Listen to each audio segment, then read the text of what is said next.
B. Untuk batu ginjal. Batu di ginjal adalah endapan keras yang terbentuk dari zat yang ada di air kencing.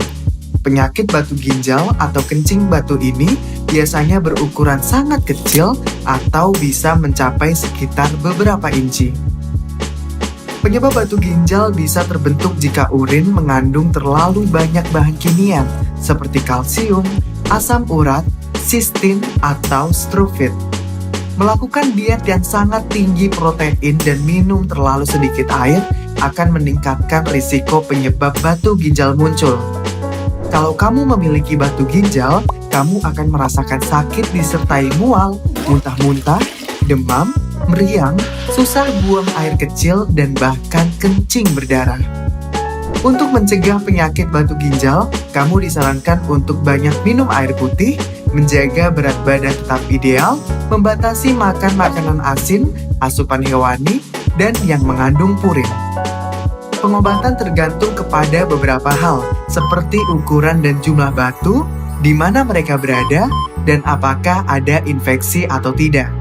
Kalau batu ginjal menghalangi saluran kemihmu, kamu membutuhkan tindakan seperti operasi batu ginjal.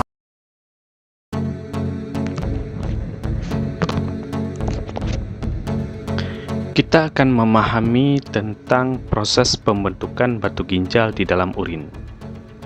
Nah, ini adalah jenis batu ginjal. Nah, jadi batu ginjal itu ada beberapa jenis.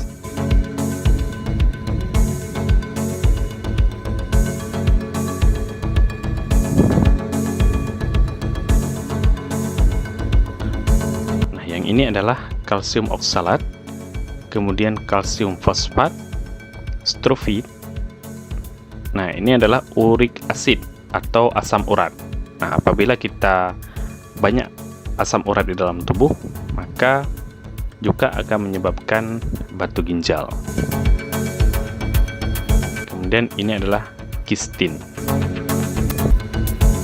Nah, kemudian ini adalah ginjal, dan ini adalah struktur dari nefron. Nah, kita tahu bahwa ini adalah lengkung Henle. Lengkung Henle itu terjadinya reabsorpsi, ya, ataupun penyerapan kembali zat-zat yang masih dibutuhkan oleh tubuh. Nah, contohnya asam urat karena dia kelebihan, ya, ataupun kalsium karena kelebihan, maka tidak akan diserap lagi oleh tubuh. Dia akan lepas nanti menuju ke ginjal ataupun menuju ke pelvis ginjal di sini nanti. Nah, jadi di pelvis ginjal inilah nanti akan bergabung kalsium oksalat tadi, ataupun asam urat, ya, karena tidak bisa diserap oleh tubuh lagi. Nah, jadi kristal-kristal tadi akan bergabung sehingga menjadi besar dia.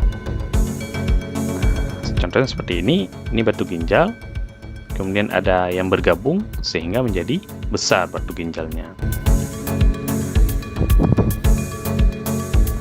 Ya, kalau misalnya batu ginjal itu kecil, itu bisa melewati ureter.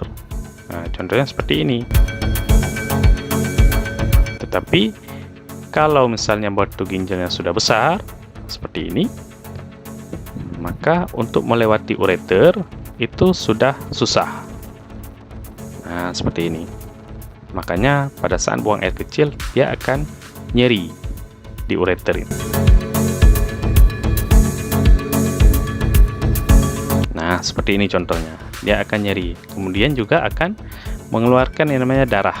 Kenapa? Karena batu ginjal ini akan melukai yang namanya dinding-dinding ureter, sehingga dinding ureter akan terluka dan mengeluarkan darah. Makanya kita kencingnya nanti akan berdarah.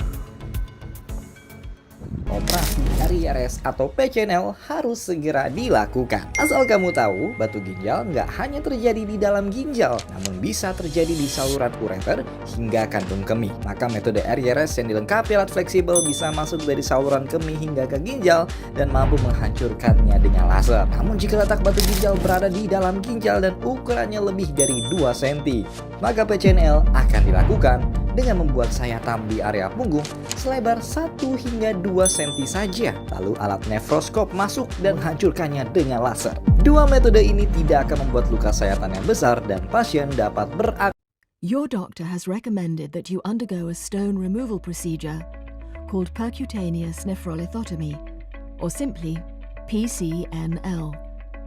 The goal of this procedure is to remove all your kidney stones and, when present, ureteral stones. This animation shows the removal of stones in the kidney. PCNL is carried out under general anesthesia. When you are fully sedated, a catheter, which is a hollow tube, is placed in the bladder. The bladder catheter drains the bladder and remains in place with the use of an inflated balloon. Another catheter is placed up into the ureter.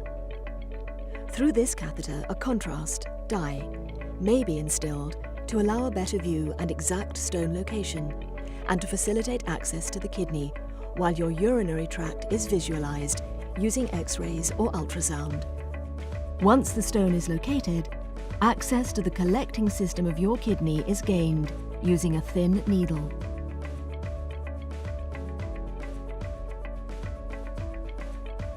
This access route is carefully dilated.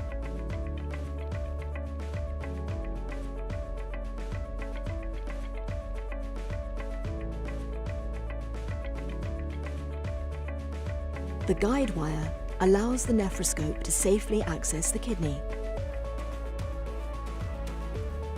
Some stones can be removed directly using a grasper. Larger stones need to be fragmented first, using a device like a laser before extraction. After removal of all the stones, your surgeon will perform a contrast study. When there is good passage of contrast material to the bladder, this means that the ureter is also stone-free. In some patients, a temporary small tube, called a double J stent, may be placed to ensure that swelling does not block the drainage of the urine. The stent remains in place by J-shaped curls in both the kidney and bladder. At the end of the procedure, a nephrostomy may be placed. This catheter helps to drain your urine. The catheters and stent are usually removed shortly after the procedure. You can leave the hospital